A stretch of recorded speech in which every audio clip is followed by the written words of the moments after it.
안녕하세요. 제가 지금 들고 있는 이 식물은 바로 박주갈입니다. 이건 박주갈이 꽃이고요. 얘는 꽃이 핀 다음에 이렇게 열매를 맺는데요. 박주갈이가 정력제라고 불릴 만큼 아주 좋은 약초로 알려져 있죠.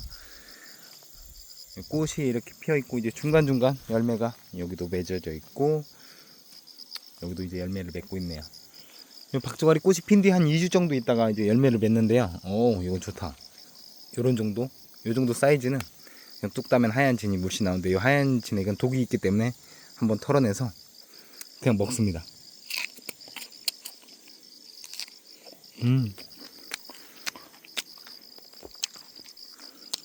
아주 식감도 좋고 수분감이 풍부하기 때문에 산에 돌아다닐 때 이런 거 먹으면 힘이 나고요.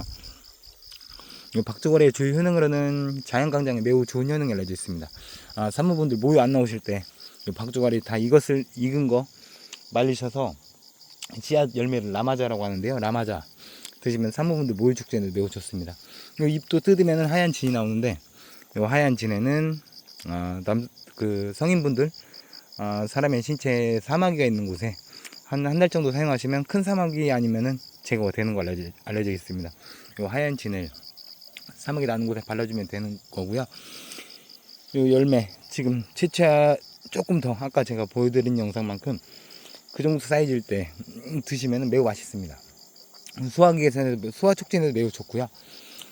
이 잎은 육류 삶을 때 같이 넣으면 육류의 질이 연해지기 때문에 같이 넣고 삶으셔도 매우 좋습니다. 이 하얀 진은 독성이기 때문에 생식은 가급적 피하시고요. 삶으셔가지고 장아찌로도 활용이 가능하십니다. 이 꽃이 핀 뒤 한 2주 정도 다 자생을 하기 때문에 먹을 수 있는 기간은 그리 길지 않습니다. 저 자생지는 전국 들녘, 논뚝, 밭뚝 제가 지금 있는데 논뚝인데요. 이런 데도 다 자생을 하고 요거는 우슬 세무릎 꽃이네요. 이거 피면은 이제 사람 피부에 달라붙어서 붙는 건데 우슬은 나중에 설명해 드리기로 하고 오늘은 생으로 드실 수 있는 열매 라마자라고 하고요. 박주갈이 잎도 드실 수 있고 뿌리도 당금주로도 활용이 가능하시고요. 자연강장에 매우 좋은 박주갈이었습니다. 감사합니다.